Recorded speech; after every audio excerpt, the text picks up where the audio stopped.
1.5 കോടി രൂപയുടെ ബസ്സും വാങ്ങി തന്റെ മകളെ കല്യാണം കഴിച്ചവന് മന്ത്രിസ്ഥാനവും കൊടുത്ത് അയാളെയും കയറ്റി ബസ്സിനകത്തിരുത്തി.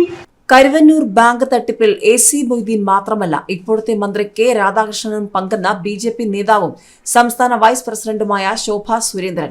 സ്ത്രീശക്തി നരേന്ദ്രമോദിക്കൊപ്പം എന്ന മുദ്രാവാക്യവുമായി തൃശൂരിൽ നടക്കുന്ന മഹിളാ സമ്മേളനത്തിന്റെ ഭാഗമായി ചേലക്കരയിൽ നടന്ന വാഹന പ്രചാരണ യാത്രയുടെ സമാപന സമ്മേളനം ഉദ്ഘാടനം ചെയ്യുകയായിരുന്നു അവർ.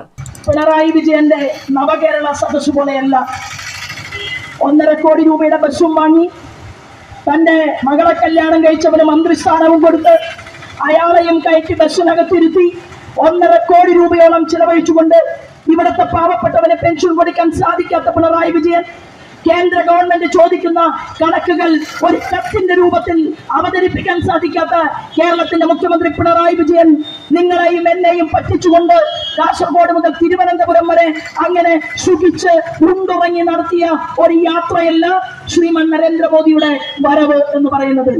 കരുവന്നൂർ സഹകരണ ബാങ്ക് തട്ടിപ്പ് കേസിൽ 12 CPM നേതാക്കളെ കൂടി ചോദ്യം ചെയ്യാനൊരുങ്ങുകയാണ് ED. ഇതിനിടയിലാണ് അതിശക്തമായി നേതാക്കൾ നിലപാട് പറയുന്നത്.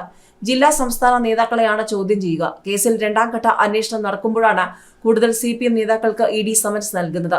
ഈ ആഴ്ചയും അടുത്ത ആഴ്ചയുമായി ചോദ്യം ചെയ്യലുകൾ നടക്കും. 12 നേതാക്കളെയാണ് ആദ്യം ചോദ്യം ചെയ്യുന്നത്. കരുവന്നൂരിലെ CPMന്റെ രഹസ്യ അക്കൗണ്ടുകളെക്കുറിച്ചുള്ള അറിവുണ്ടായിരുന്നവരെയും ബിനാമി വായ്പകൾക്കായി ബാങ്ക് ഭരണസമിതിയിൽ സമ്മർദ്ദം ചെലുത്തിയവരെയുമാണ് ചോദ്യം ചെയ്യുന്നത്. അതേസമയം തൃശൂർ ജില്ലാ സെക്രട്ടറി MM വർഗീസിനെ ED 4 തവണ ചോദ്യം ചെയ്ത് വിട്ടയച്ചിരുന്നു.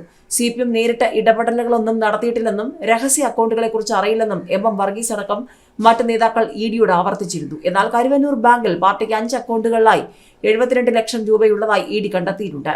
50 ലക്ഷത്തിലധികം രൂപയുടെ ഇടപാടുകളും ഈ അക്കൗണ്ടിൽ നടന്നിട്ടുണ്ട്. ഇതിൽ കൂടുതൽ അക്കൗണ്ടുകൾ ഉള്ളതായാണ് EDക്ക് ലഭിച്ച വിവരം. ഈ അക്കൗണ്ടുകളുമായി ബന്ധപ്പെട്ടാണ് അന്വേഷണം തുടരുന്നത്.